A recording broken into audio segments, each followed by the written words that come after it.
break ဆိုတာကခွဲတယ် the ice ဆိုတာကရေခဲ break the ice ဆိုတော့ရေခဲကိုခွဲတယ် spill ဆိုတာကမှောက်တယ် the bean ဆိုတာကပဲစီတွေ spill the bean ဆိုတော့ပဲစီတွေကိုလှုပ်မှောက်တယ်အဲ့ဒါဆိုရင်တို့တွေကိုဘယ်လိုဘာသာပြန်မလဲသိချင်တော့ဗီဒီယိုကိုအဆုံးထိကြည့်လိုက်ပါ Hello guys, welcome back. How are you doing today? I hope you guys are doing really good. For me, I'm really good too.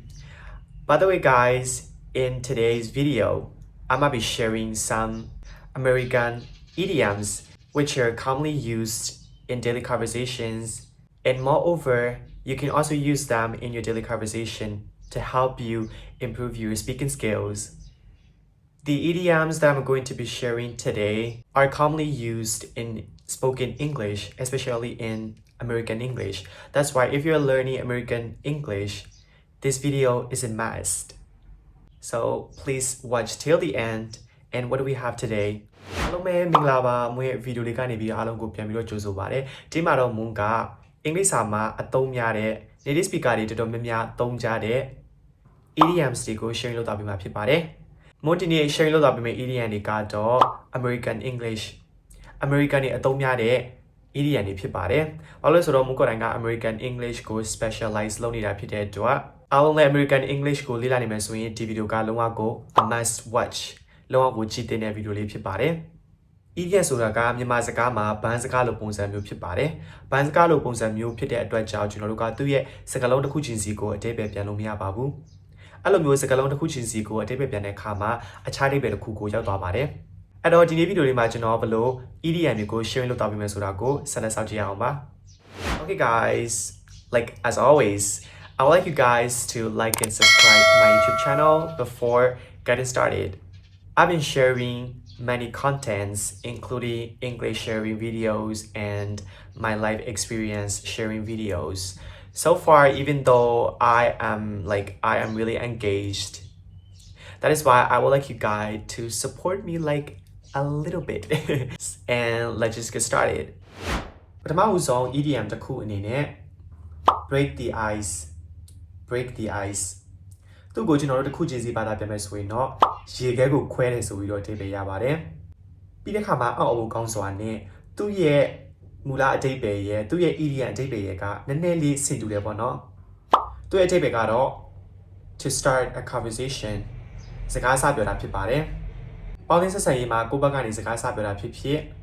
တကယ်ချင်းအပေါင်းအသင်းအသစ်တွေနဲ့တွေ့လို့ကိုယ့်ဘက်ကနေပြီးတော့စကားစမြည်ပြီးတော့ပြောဆိုတာဖြစ်ဖြစ်ပြီးတဲ့အခါမှာ meeting တစ်ခုခုအစည်းအဝေးတစ်ခုခုမှာကိုယ့်ဘက်ကနေပြီးတော့စပြီးတော့စကားစပြောတဲ့အခါမှာကျွန်တော်တို့ break the ice ဆိုတဲ့ idiom လေးကိုသုံးလို့ရပါတယ်ဥပမာလေးကိုကြည့်လိုက်ကြရအောင် I told a joke to break the ice at the meeting I told a joke to break the ice at the meeting အတိတ်ပဲကတော့ကိုကအစည်းအဝေးတစ်ခုကိုရောက်နေတယ်အဲ့မှာလူတွေကစကားကိုစပြီးတော့မပြောရကြဘူးအဲ့ခါမှာကိုကဟာတာတစ်ခုခုကိုစပြီးတော့ပြောပြီးတော့အဲ့စကားဝိုင်းကိုစလိုက်တယ်ဆိုပြီးတော့အတိတ်ပဲရပါတယ်နောက်ထပ်ဥပမာတစ်ခုအနေနဲ့ကိုယ်တငယ်ချင်းကကောင်းမလေးတယောက်ကိုလိုက်ပိုးပန်းတယ်ပေါ့နော်အဲ့ခါမှာကိုကသူ့ကိုအကြံပေးမယ် You need to break the ice first if you want to chase her You need to break the ice first if you want to chase her နင်သူ့ကိုလိုက်ချင်တယ်ဆိုရင်နင်သူ့ကိုစကားအရင်စပြောရမယ်အဲ့လိုပုံစံမျိုးပြောတာဖြစ်ပါတယ်နောက်ထပ်ဥပမာတစ်ခုအနေနဲ့ဒီထဲမှာ introvert တွေပါလားမသိဘူးဘယ်သူမှစကားမပြောရဘူးအပြင်လည်းမထွက်လို့ဘူးတက်ကနေရကြတဲ့သူတွေပါလားမသိအဲ့ဆိုရင်ကျွန်တော်တို့ကဒီ phrase လေးကိုဒီ idiom လေးကိုသုံးလို့ရပါတယ် I have difficulties breaking the ice when it comes to social conversations I have difficulties breaking the ice when it comes to social conversations ပေါင်းသင်းဆက်ဆံရေးမှာငါစကားပြောဖို့လိုလာတဲ့ခါကျရင်ငါတို့စကားစပြောရတာအရင်ခက်ခဲတယ်အဲ့လိုပုံစံမျိုးပြောတာဖြစ်ပါတယ်နောက်ထပ် idiom တစ်ခုအနေနဲ့ under the weather သူကိုကျွန်တော်တို့တလုံးချင်းစီဘာသာပြန်တဲ့ခါကျရင်ရာသီဥတုရဲ့အောက်မှာရှိနေတယ်ပေါ့နော်ဒါပေမဲ့သူ့ရဲ့အတိတ်ပဲကနေမကောင်းဖြစ်တယ်နာမကျန်းဖြစ်တယ်အဲ့လိုပုံစံမျိုးဖြစ်ပါတယ်ဥပမာတစ်ခုအနေနဲ့ကိုចောင်းသွားတယ်ကိုယ့်ရဲ့ចောင်းအတငယ်ချင်းကကိုမေးတယ်နေမနာမကောင်းမှုနေပါဖြစ်နေတာလဲအဲ့ခါမှာကိုကသူ့ကိုပြန်ပြီးတော့ဖြေလို့ရပါတယ် I'm feeling a bit under the weather today I'm feeling a bit under the weather today ငါဒီနေ့နေသိမကောင်းဖြစ်ချင်နေတယ်နေသိမကောင်းချင်ဘူးအဲ့လိုပုံစံမျိုးဖြစ်ပါတယ် နောက်ထပ်ဥပမာတစ်ခုအနေနဲ့ကုမ္ပဏီမှာအလုပ်လုပ်တယ်ပေါ့နော်ကိုယ့်တငယ်ချင်းကဒီနေ့ဖျားလို့ခွင့်ယူတယ်ဒါပေမဲ့တခြားတငယ်ချင်းတွေကမသိလို့ကိုလာပြီးတော့မေးမယ်သူဘာလို့အလုပ်မလာတာလဲအခါမှာကျွန်တော်တို့ကဒီလိုမျိုးပြန်ဖြေလို့ရပါတယ် She calls us sick cause she's under the weather She calls us sick cause she's under the weather သူနေမကောင်းဖြစ်လို့တောင်းတာပါတယ်အဲ့လိုပုံစံမျိုးဖြစ်ပါတယ်နောက်တစ်ခုမှတစ်ခုအနေနဲ့ကိုယ့်တငယ်ချင်းတွေထဲမှာကိုယ့်ရဲ့မျက်နှာကိုယ့်ရဲ့ပုံစံကိုကြည့်ပြီးတော့ကိုယ့်ကိုအကဲခတ်တတ်တဲ့တငယ်ချင်းတွေရှိတယ်ပေါ့နော်စိတ်ပူပေးတတ်တဲ့တငယ်ချင်းတွေရှိတယ်ပေါ့နော်အဲ့ခါမှာကျွန်တော်တို့ကဒီလိုမျိုးသုံးလို့ရပါတယ် Are you feeling under the weather cause your face looks tiring Are you feeling under the weather cause your face looks tiring နေမကောင်းဖြစ်နေတာလားနင်းမျက်နှာကပင်ပန်းတဲ့ပုံပေါက်နေတယ်အဲ့လိုပုံစံမျိုးပြောလို့ရပါတယ်နောက်ထပ် idiom တစ်ခုအနေနဲ့ spill the beans ကျွန်တော်တို့သူ့ကိုတလုံးကြီးစီဘာသာပြန်မယ်ဆိုရင်တော့ပဲစီကိုလုံးမောက်တယ်ဆိုပြီးတော့အဓိပ္ပာယ်ရပါတယ် spill ဆိုတာကလုံးမောက်တယ် the beans ဆိုတာကပဲစီတွေပေါ့ပဲစီတွေကိုလုံးမောက်တယ်ဆိုပြီးတော့ဘာသာပြန်ကောင်းပြန်နိုင်ပါတယ်ဒါပေမဲ့သူ့ရဲ့အဓိပ္ပာယ်ကကြတော့ရှို့ထားတဲ့ဟာကိုထုတ်ပြောတယ်လှုပ်ဝက်ချက်ကိုထုတ်ပြောတယ်ဒါမှမဟုတ်စီရင်ကိုယ့်စီမှာရှိနေတဲ့ exciting news ဘယ်လိုပြောမလဲစိတ်လှုပ်ရှားဖို့ကောင်းတဲ့သတင်းအကြောင်းအရာအသစ်တွေကိုကိုယ့်တကယ်ချင်းတွေကိုပြပြဥပမာတစ်ခုအနေနဲ့ကိုယ့်တကယ်ချင်းတွေစုံတဲ့အခါမှာဒီလိုပြောလို့ရပါတယ် Come on spill the beans what happened on your date Come on spill the beans what happened on your date လာပါဦးငါတို့ပြပြပါဦးနင်းရဲ့ date အခြေအနေကဘယ်လိုမျိုးလဲနင်း date ရဲ့ရက်မှာဘယ်လိုမျိုးဖြစ်သွားလဲအဲ့လိုပုံစံမျိုးမိတာဖြစ်ပါတယ်နောက်ထပ်ဥပမာတစ်ခုအနေနဲ့ main လေးတငယ်ချင်းတွေတော်တော်များများစုံတဲ့အခါမှာဒီလိုမျိုးသုံးလို့ရပါတယ် What do we have to spill the beans today What do we have to spill the beans today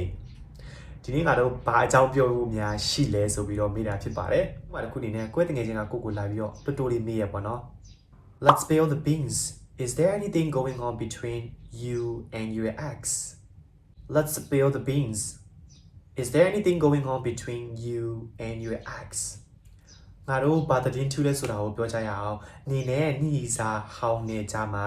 တခုခုများဖြစ်နေတာလားဗာများသတင်းထူးရှိလဲအဲ့လိုပုံစံမျိုးပြောလို့ရတာဖြစ်ပါတယ်နောက်ထပ် idiom တစ်ခုအနေနဲ့ cry over spilled milk cried over spilled milk သူရဲ့အဓိပ္ပာယ်လေးကကြတော့သူ့ကိုကျွန်တော်တို့ဒီတိုင်းအဓိပ္ပာယ်ပြန်မယ်ဆိုရင်ပလဲဝါတဲ့နို့တွေအပေါ်မှာငိုတယ်ပေါ့နော်နို့တွေအတွက်ငိုတယ်အဲ့လိုပုံစံမျိုးဖြစ်ပါတယ်ဒါပေမဲ့သူလည်းခက်ဆင်ဆင်အဓိပ္ပာယ်လေးရှိပါတယ်သူရဲ့အဓိပ္ပာယ်ကကြတော့ဖြစ်ပျက်သွားတဲ့ကိစ္စတွေအတွက်ငိုတာဖြစ်ပါတယ်ဖြစ်ပျက်သွားတဲ့ကိစ္စတွေအတွက်နောင်နာရတဲ့ဘယ်လိုပြောရမလဲအမျိုး complaint တက်တယ်အဲ့လိုပုံစံမျိုးဖြစ်ပါတယ်ဥပမာတစ်ခုအနေနဲ့စာမေးပွဲကျသွားတဲ့ကိုယ့်ရဲ့တငယ်ချင်းဖြစ်ဖြစ်ဒါမှမဟုတ်ကိုယ့်ရဲ့ sibling ညီကိုမောင်နှမကိုဖြစ်ဖြစ်ကိုကလှောင်မဲဒါမှမဟုတ်စီရင်အပြစ်တင်မယ်ပေါ့နော်အဲ့ခါမှာကျွန်တော်ဒီလိုမျိုးသုံးလို့ရပါတယ် There is no use crying over spilled milk You should have worked harder There is no use crying over spilled milk You should have worked harder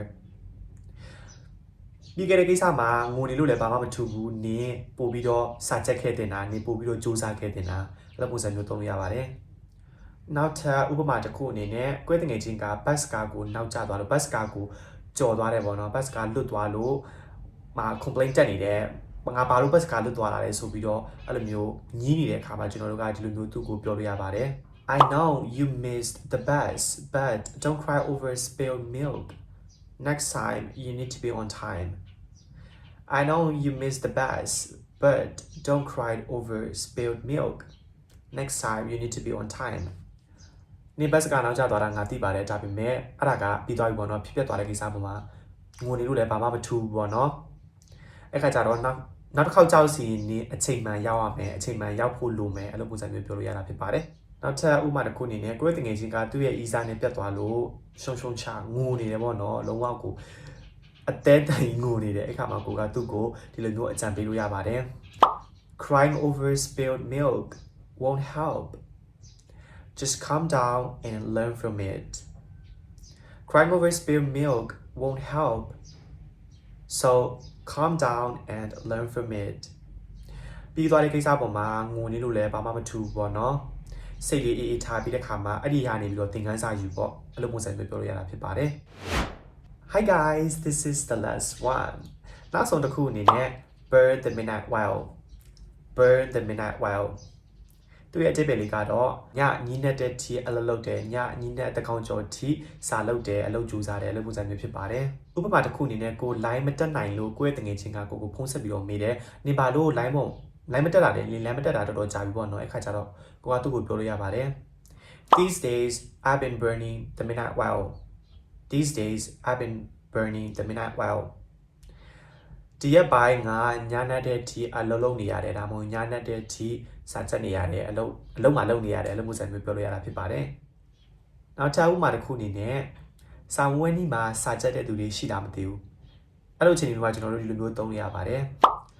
As the exam is approaching she has been burning the midnight oil like every day